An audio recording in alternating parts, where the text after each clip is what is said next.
I want to stay here for as long as I can. And there are two fairly simple ways to finish from right here. As soon as I get in this Turk position, remember the crown crush we did against the rear naked choke? Same thing can be done here. As soon as I get hooked at this position, stabilize the head, and drive the top of my head through his face.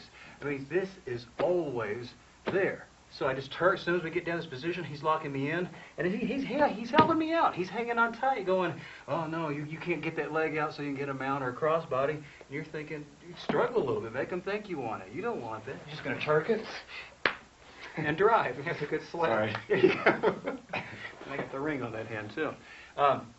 Another thing you can look at from here is hitting what we call a cardi stretch. Seen Tony C do the same sort of thing. We were doing it before, and of course his stuff's always sweet as well. Take my hips into this thing. I'm going to keep my Turk on. I'm going to move my elbow to the opposite side of his head. I'm actually trying to crank him to the side. I'm folding him up like a book. I'm actually folding him in a direction he doesn't necessarily want to go.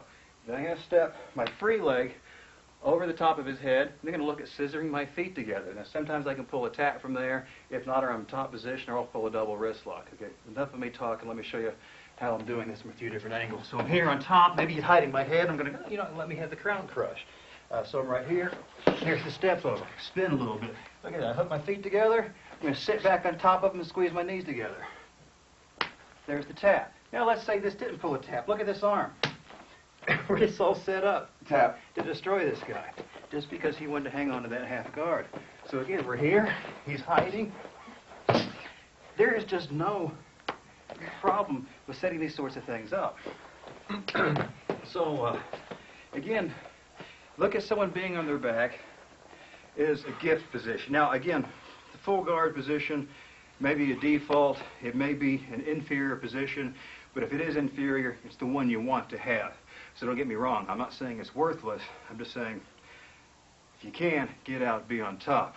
So we're going to say if he's got me in his guard, where before people would say, oh, the fight's 90% his, we need to reverse that. It's not even a 50-50 game. I'm going to say it's about 70% the guy who's between the legs.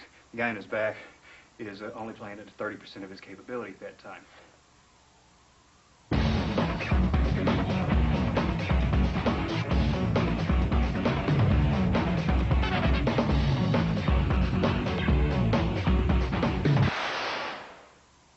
Now, let's take a look at, we've talked about how to beat some submissions inside the guard. Let's say you decided, well, it's time to get out of the guard. I'm going to pass these legs up.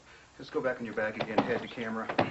So in other words, people say you're passing the guard, beating the bottom scissors. I mean, this is a smorgasbord of leg locks as well.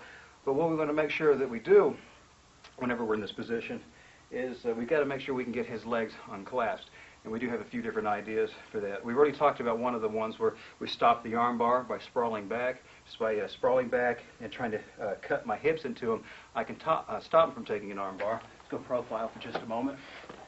Whenever I am dropping back, we can do this real slow so we can see. If he wants to take an arm bar, let's say he wants this arm, he has to swing this leg around. As he's swinging this leg around, I just cut that hip towards that particular thigh to stop it. If he wants to swing this leg around, I cut this hip in. So we're talking about sprawling inside someone's guard. We're talking about really